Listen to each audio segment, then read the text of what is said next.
आज का हमारा टॉपिक है solution of quadratic equation by factorisation method.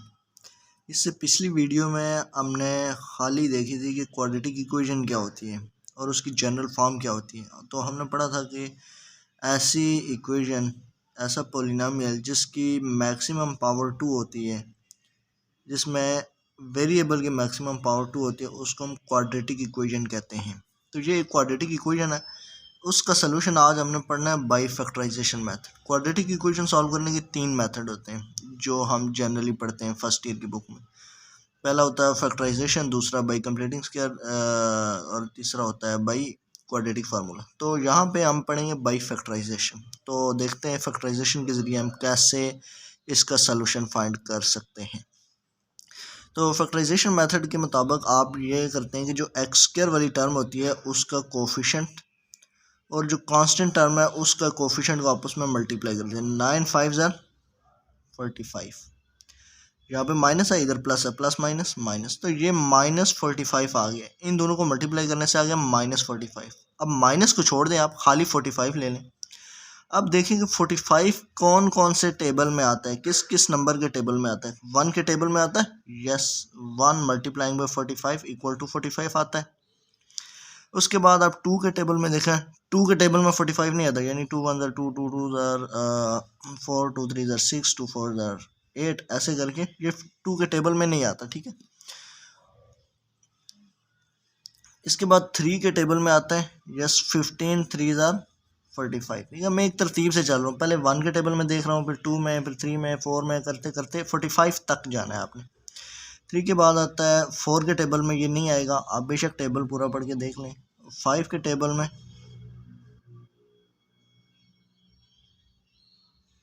9 5 ज़र 45।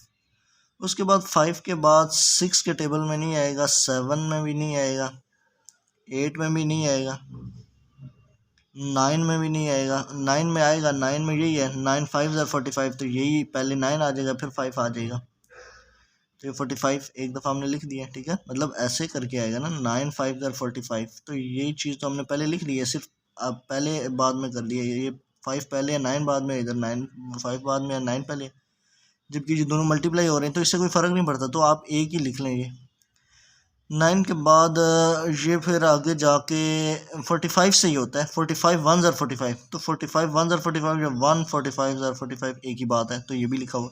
तो यही 3 ही नंबर हैं जिनके टेबल में 1 3 और 5 के टेबल में आता है 45। इसी तरह आप देख सकते हैं 9 के टेबल में आता है, 15 के और 45 के टेबल में आता है, मतलब वो उसके टेबल में आता है, लेकिन वो उसको 15 के जैसे टेबल में आता है, 15 3 ज़र 45। तो ये 15 3 या 3 के टेबल में आता है 15, एक ही बात है। तो इन दोनों को एक ही दफ़ा लिखेंगे, ऐसे नहीं करेंगे कि एक दफ़ा 15 3 ज़र 45 लिखें, एक दफ़ा 3 15 ज़र 45। तो मतलब ये है कि दोनों नंबर यहाँ कवर हो रहे हैं, तो बस यही 3 ही नंबर हैं जिनके टेबल में आते हैं। अब आपने इसके बाद ये देखना होता है कि यहाँ एक्स का कोफिशिएंट क्या है, -12, ठीक है। -12 आपने देखना होता है कि ये जो नंबर्स हैं, ये दो, इनको कौन से दो नंबर्स को या प्लस करें या माइनस करें, तो आंसर आता है -12, ठीक है, -12 आंसर आता है। तो अब इनको अगर देखें 41 5 ज़र नहीं 41 + 5 करें तो ये 46 हो जाएगा, एक माइनस करें 44 हो जाएगा, तो ये वाला तो नहीं आएगा इसमें।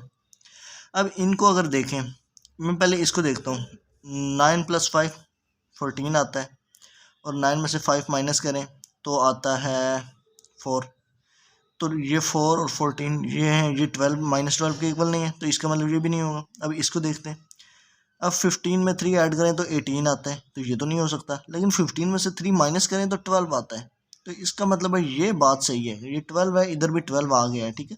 माइनस को फिलहाल आप छोड़ दें, तो इनको सब्ट्रैक्ट किया तो 12 आ जाता है, तो इसका मतलब ये वाला लगेगा यहाँ पे। तो आपने यहाँ पे आना है, बल्कि इसको यहीं पे पहले हम थोड़ा सा और सॉल्व कर लेते हैं। 15 और 3 है ना, 15 बड़े को आप पहले लिख लें, 15 बड़ा है और 3 छोटा है, इसको बाद में लिख लेते हैं हम। तो अब आपने देखना है यहाँ पे -12 है, ये -12 हमने ली, तो -12 यहाँ से कैसे आएगा। -12 देखें, अगर मैं दोनों में प्लस कर दूँ तो ये तो ऐड हो जाएगा, 18 हो जाएगा, ठीक है। अब मैं यहाँ पे प्लस इधर अगर मैं प्लस रखूँ और इधर माइनस रखूँ तो ये आ जाएगा 15 माइनस 3 12 और ये प्लस 12 आएगा, जबकि हमें चाहिए माइनस 12, तो ये भी नहीं होगा। अब मैं दोनों में माइनस माइनस रख लूँ, माइनस 15 माइनस 3 तो ये आ जाएगा माइनस 18, ये भी नहीं है। अब मैं पहले में माइनस रखता हूँ, दूसरे में प्लस रखता हूँ, तो यहाँ से ये आ जाएगा माइनस 12। तो इसका मतलब ये हमने लेना है, 15 के साथ माइनस रखना है और 3 के साथ प्लस रखना है, ठीक है। 15 के साथ माइनस और 3 के साथ प्लस। तो अभी आपने यूँ करना है कि 9x² को आपने वैसे ही लिखना है। अब हम इसको सॉल्व कर रहे हैं आगे, और उसके बाद हमारे फैक्टर्स जो बने इनको फैक्टर्स कहते हैं, ठीक है। 12 के 2 फैक्टर्स बने, 15 और 3, और 15 और 3 को आपने 15 के साथ माइनस रखना है, 15 के साथ माइनस रखना है, और 3 के साथ आपने प्लस रखना है, +3। और यहाँ पे इसके साथ x था तो दोनों के साथ आपने x लिखना है। तो ये आगे -5 है, ये वैसे ही आ जाएगा = 0। अच्छा, ये -15 और +3, -15 और +3 है, ये दो हैं। अब इनको आपने दोनों चीज़ें वेरीफाई कर लेनी होती हैं। एक तो इन दोनों को ऐड करें, -12 आता है, ये बात सही है। अब दोनों को मल्टीप्लाई करें, -45 भी आता है, यस, 15 3 45, साथ में माइनस। तो ये दोनों चीज़ें जब वेरीफाई होंगी तो जाके यहाँ पे हम इनको लिखेंगे। और बाज़ औक़ात ऐसे होता है कि एक चीज़ तो सेटिस्फाई होती है, दूसरी चीज़ नहीं हो रही होती, तो ये दोनों चीज़ें आप उसको वेरीफाई कर लेते हैं। अब आपने हमेशा फैक्टराइजेशन मेथड में ये होता है कि पहले हमारे पास यहाँ पे 3 टर्म्स थी, अभी 4 हो गई हैं। उसके बाद आपने फर्स्ट 2 को लेना है और लास्ट 2 को लेना है। अब इनमें से कॉमन क्या क्या चीज़ें, यहाँ से 3x कॉमन है दोनों में। अब यहाँ से 3 3 9 हो जाएगा, और x 3x चूँकि कॉमन आ गया, पीछे ये बच गया, माइनस 5 3 15 और x बाहर आ गया तो यही बच जाएगा पीछे। अब प्लस यहाँ से कोई चीज़ कॉमन नहीं है तो 1 कॉमन ले लेते हैं, जब कोई चीज़ कॉमन हो 1 ले लेते हैं, और यहाँ से 3x - 5 ही बच जाएगा = 0। अब यहाँ पे ये दोनों चीज़ें अगर सेम आई हैं तो इसका मतलब है यहाँ तक आपका क्वेश्चन सही सॉल्व हुआ है, इसमें कोई मिस्टेक नहीं है। तो ये चीज़ें सेम है। अब ये देखें, ये 2 टर्म्स हैं, एक ये टर्म है, एक ये टर्म है, इन दोनों में ये चीज़ सेम है, तो ये हम सेम चीज़ जो होते हैं वो हम कॉमन ले लेते हैं इनटू। अब इसको छोड़ दें, ये कॉमन चली गई, पीछे बच गया 3x, प्लस ये चीज़ कॉमन चली गई यहाँ से पीछे, वो यहाँ पे 1 बच गया = 0।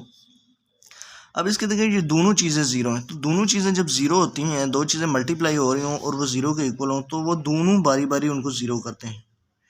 ये 0 होती है, या 3x + 1 = 0, दोनों को बारी बारी 0 कर लिया। अब यहाँ से x की वैल्यू निकाल लें, 3x = ये -5 है, दूसरी तरफ आके +5 हो जाता है, और ये 3 इसके साथ मल्टीप्लाई हो रहे हैं तो दूसरी तरफ आके ये डिवाइड हो जाएगा।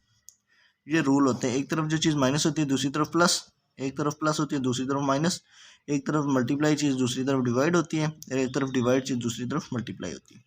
और यहाँ से 3x = अब ये प्लस है, दूसरी तरफ जाके -1 हो जाएगा, और यहाँ से 3 मल्टीप्लाई हो रहा है तो ये यहाँ जाके डिवाइड हो जाएगा। यहाँ से ये करने का मकसद ये है हमें, क्योंकि इस तरफ सिर्फ x ही चाहिए हमें, इसके साथ और कोई चीज़ नहीं चाहिए, तो x को अकेला करने के लिए हम बाकी सारी चीज़ों को दूसरी तरफ ले जाते हैं।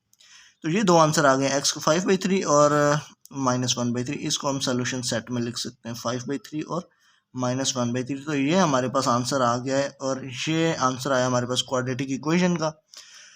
तो इसको हम कहते हैं कि ये बाई फैक्टराइजेशन हमने इस क्वाड्रेटिक इक्वेशन का आंसर निकाल लिया है, जो कि ये आया 5/3 और -1/3। दो आंसर्स आते हैं क्वाड्रेटिक इक्वेशन के हमेशा।